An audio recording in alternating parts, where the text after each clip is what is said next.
আসসালামু আলাইকুম সুপ্রিয় শিক্ষার্থী বন্ধুরা।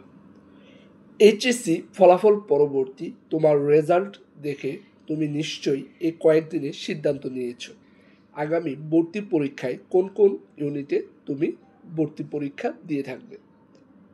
যারা বিজ্ঞান বিভাগ থেকে এবং ব্যবসায় শিক্ষা বিভাগ থেকে বাংলা, ইংরেজি ও সাধারণ জ্ঞান এই তিনটি সহজ বিষয়ে প্রস্তুতি নিয়ে পরীক্ষা দিয়ে উচ্চশিক্ষার পথকে সুগম করতে যাচ্ছ, এই ভিডিওটি তাদের জন্য। সাধারণত সাধারণ জ্ঞান বিষয়ে প্রস্তুতি নেওয়ার জন্য আমরা বিভিন্ন ধরনের বুলেটিন, আপডেট তথ্যগুলো পড়ে থাকি, কারেন্ট অ্যাফেয়ার্স ফলো করে থাকি। যেহেতু আমাদের প্রত্যেকের হাতেই অ্যান্ড্রয়েড ফোন রয়েছে, সেক্ষেত্রে আমার পরামর্শ হবে সাধারণ জ্ঞান প্রস্তুতি নেওয়ার জন্য তোমরা প্রথম আলো অ্যাপটি গুগল প্লে স্টোর থেকে ডাউনলোড করে নিতে পারো।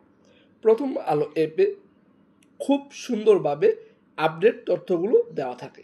এছাড়া তুমি যদি প্রতিদিন রাত 1টা থেকে 2টার মধ্যে ফ্রেশ পত্রিকা পেতে চাও, তাহলে ইত্তেফাক পত্রিকার ওয়েবসাইটে প্রতিদিন তুমি ই পেপার পেয়ে যাবে। সেখানেও তুমি গুরুত্বপূর্ণ টপিকগুলো সবার আগেই জেনে নিতে পারবে। এছাড়াও জিকে প্রস্তুতি নেওয়ার আরও একটি সহজ প্ল্যাটফর্ম হচ্ছে বিদ্যাবাড়ি আপডেট প্রতিদিনের নিউজ, যেটা খুবই জনপ্রিয় এবং এখান থেকে বিসিএসে অনেক প্রশ্ন কমন পড়েছে। সেজন্য তোমার সাধারণ জ্ঞান প্রস্তুতিকে আরও সুন্দর সুনিপুণ করার জন্য এই সমস্ত বিষয়গুলো সাহায্য তোমরা নিয়ে দেখতে পারো। সবাইকে ধন্যবাদ। ভালো থাকো, সুস্থ থাকো।